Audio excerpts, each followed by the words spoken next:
नमस्कार दर्शकवृन्द, आज हाम्रो मन भारी छ। एउटा यस्तो आवाज जसले विश्वभरको नेपालीलाई एकताको सूत्रमा बाँध्यो, एउटा यस्तो व्यक्तित्व जसले सपना देख्न सिकाउनु भयो। आज उहाँ हामी माझ रहनु भएन।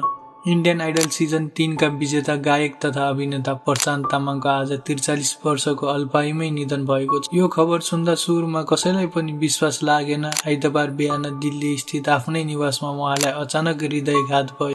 खबर अनुसार उहाँलाई तुरुन्तै अस्पताल पुर्याइएको थियो, तर डाक्टरले उहाँलाई मृत घोषित गरिदिए।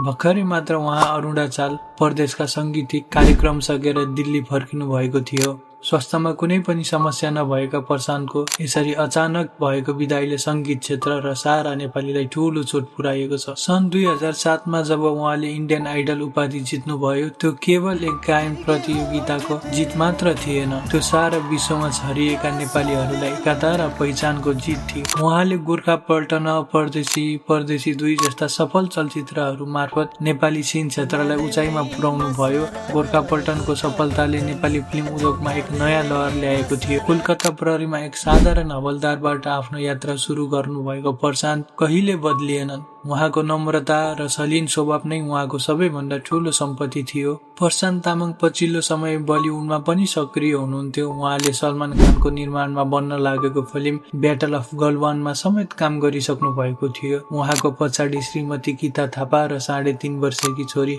आर्य रहेकी छिन्। यो कठिन घडीमा हाम्रो संवेदना उहाँको परिवार प्रति छ। प्रशान्त दाई, तपाईको शरीर हामी माझ नरहे पनि तपाईको गीतहरू हाम्रा घर आँगनमा सधैँ गुन्जिरहनेछन्। पहाडको कन्दरादेखि शहरको गल्लीहरूसम्म तपाईको याद सधैँ ताजा रहनेछ। तपाईलाई प्रशान्त तामाङको कुन गीत सबैभन्दा धेरै मनपर्छ? कमेन्टमा लेख्नुहोला र उहाँको आत्मा शान्तिको लागि प्रार्थना गरिदिनु होला। प्रशान्त दाई, तपाईको स्थान सधैँ नेपाली हृदयमा रहनेछ।